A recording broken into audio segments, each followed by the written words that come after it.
ایک چور کی توبہ کا واقعہ۔ عربی حکایت ہے کہ ایک بادشاہ اپنی جوان سالہ بیٹی کی شادی کو لے کر بہت فکر مند رہتا تھا۔ وہ برسوں سے نیک اور عبادت گزار داماد کی تلاش میں تھا۔ ایک دن اس نے وزیر کو بلایا اور کہا کہ کسی طرح میری بیٹی کے لیے میری رعایا میں سے عبادت گزار انسان کو تلاش کر کے میرے سامنے پیش کرو۔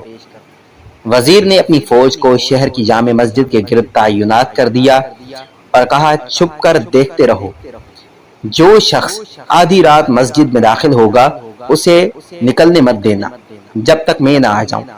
اسی وقت ایک چور چوری کرنے کے ارادے سے گھر سے نکلا اور دل ہی دل میں سوچا کہ کیوں نہ آج شہر کی جامع مسجد میں جا کر چوری کی جائے، وہاں مسجد کا قیمتی سامان چرایا جائے۔ چور جیسے ہی جامع مسجد میں داخل ہوا، مسجد کی انتظامیہ نے چور سے بے خبر مسجد کو باہر سے تالا لگایا اور اپنے گھروں کو چلے گئے۔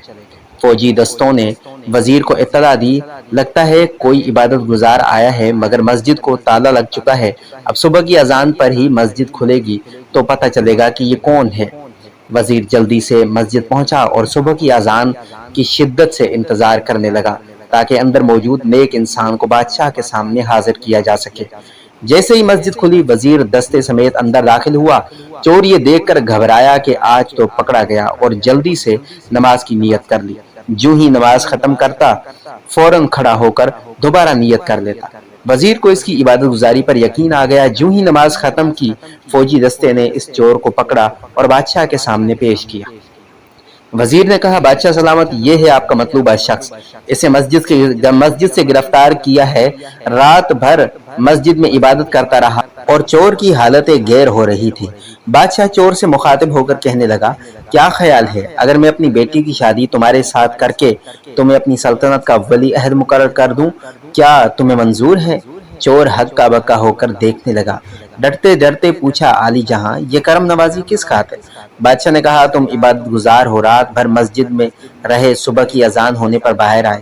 چور دل ہی دل میں سوچنے لگا، اے اللہ، میں چوری کی نیت سے ہی صحیح مگر تیرے گھر گیا، دکھلاوے کی نیت سے ہی صحیح نماز ادا کی اور بدلے میں تو نے دنیا میرے قدموں میں ڈال دی۔ اگر میں سچ مچ عبادت گزار ہوتا اور راتوں کو تہجد پڑھتا تو پھر تیرا انعام کیا ہوتا؟ وہیں کھڑے کھڑے نادم ہوا اور تائب ہوا۔